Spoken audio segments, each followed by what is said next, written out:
হারানোর পরে কোনো জিনিসের মূল্য বুঝে কি লাভ? সময় থাকতে যদি সেই জিনিসের কদরই না করতে পারেন। সালামু আলাইকুম, কি অবস্থা সবার, কেমন আছেন? সময় থাকতে যদি আপনি কোনো জিনিসের মূল্য না দেন, সেটা হারিয়ে যাওয়ার পরে আর কান্না করে লাভ কি?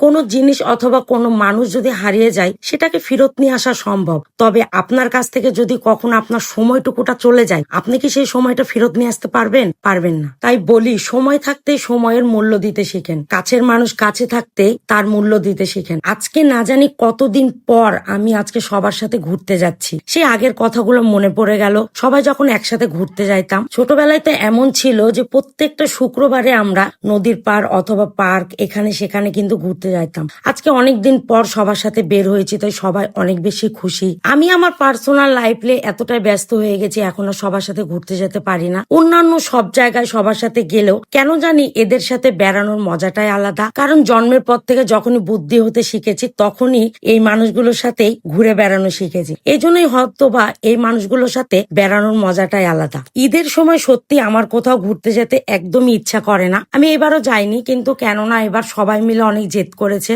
যে ঈদে যেহেতু ঘুরতে যাইনি, তাই নাজমিনের খালাতো বোনের বাসায় আমরা সবাই মিলে যাবো, আর তার সাথে সাথে তুই আমাদের সাথে যাবি। আর একবার যেহেতু সবাই মিলে যাবি বলেছে, আমার তো না করার একদমই অপশন নাই। কারণ আমি জানি না করার কিছুই নাই, কেননা তাদের সাথে ঘুরতে আমারও ভালো লাগে। সবাই মিলে প্রোগ্রাম করেছিল যে সকাল 10টার ভিতরে যে বাসায় আমরা ঘুরতে যাব সেখানে পৌঁছে যাবে, কিন্তু আমি যেহেতু ঘুম থেকে উঠিনি, তাই দুপুর 1টার সময় গেছি। আমি এটাও বলেছি যে তোরা সবাই চলে যা, আমার ঘুম থেকে উঠতে ইচ্ছা করছে না। ওদের কাছে কথা হলো তুই বিকালে ঘুম থেকে উঠবি, তাও তোকে আমরা সাথে করে নিয়ে যাব। তো যা বললো তাই। সেই দুপুর বেলায় ওদের বাসায় পৌঁছানোর পরে দেখি কারেন্ট নাই। এত গরমের কারণে আমাদের দুপুরে খাবার খেতে খেতে অনেক বেশি লেট হয়ে গেছিল। এই জন্য আম্মু উপরে বসে বাতাস করছে আর আমরা 3জন মিলে নিচে খাচ্ছি, কারণ এর আগে আমাদের সবাইকে খাওয়ানো হয়ে গেছে। এতটাই বেশি গরম ছিল যে সবাই একদম অস্থির হয়ে গেছিলাম। কারণ এর আগের দিনে আমরা সাফিনা পার্কে ঘুরতে গেছি, সবাই গোটা পার্ক ঘুরলেও আমি একদমই কিছুই করিনি। আমি শুধুমাত্র তুবাকে নিয়ে বসেছিলাম। অনেকে আমাকে বলছে, আপু আপনি সাফিনা পার্কে গেলেন কিন্তু কোনো ভিডিও কেন দেখলাম না?